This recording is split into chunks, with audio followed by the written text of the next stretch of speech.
Imagine this. You are one of millions, a vast sea of people moving through the endless desert. For generations, your family knew only the sting of the whip and the weight of slavery in Egypt. Now you are free. The initial joy was overwhelming, but days have turned into a grueling trek under a relentless sun. Yet you follow an impossible guide, a pillar of cloud by day and a pillar of fire by night, a divine reminder that you are not alone on this journey away from the only life you've ever known.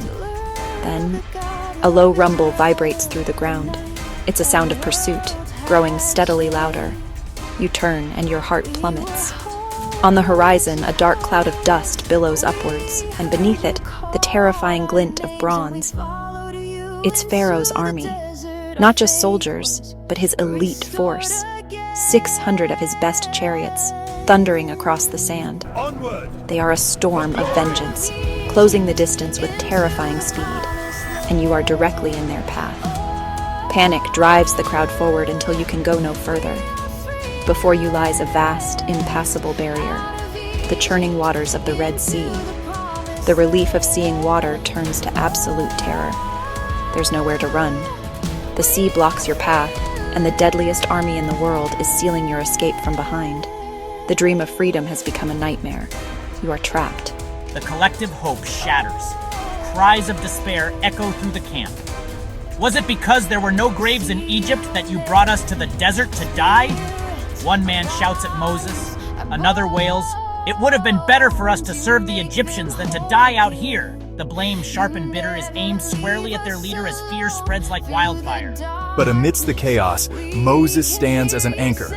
While his people see only an army and an ocean, Moses sees God. He doesn't flinch.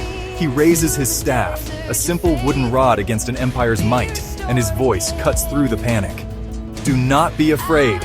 Stand firm and you will see the deliverance the Lord will bring you today. The Lord will fight for you. You need only to be still.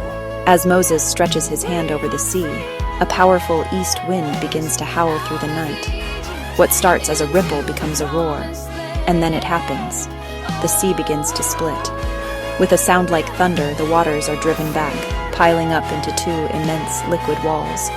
A dry path, a corridor of salvation, opens straight through the middle, glowing with a divine light. It is a sight beyond human imagination, a direct answer to their desperate prayers, a miracle of impossible scale. Hesitantly at first, then with growing courage, the people step onto the seabed. The ground, once submerged, is firm and dry beneath their feet. Step by step, they walk through this incredible canyon, the water towering beside them like liquid mountains.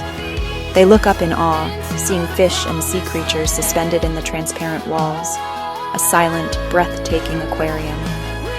This is more than an escape. It is a profound journey of faith, each footstep a testament to the promise of freedom.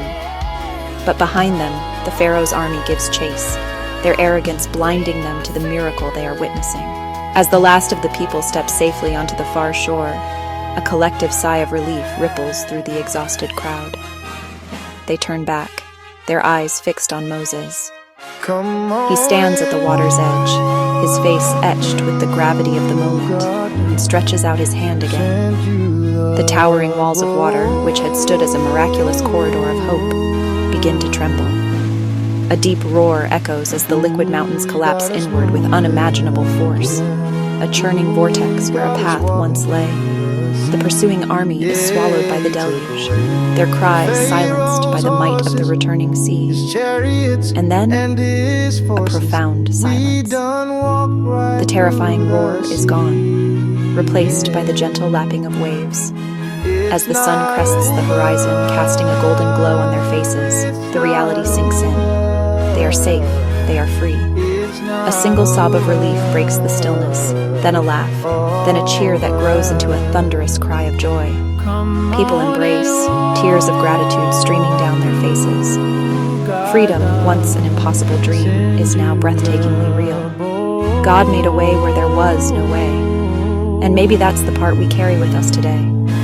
We all face our own Red Sea moments. times when life corners us, when we are trapped by fear or circumstance with no clear path forward. In those moments of desperation, this story whispers a timeless truth through the ages. When there is no way, God still makes one.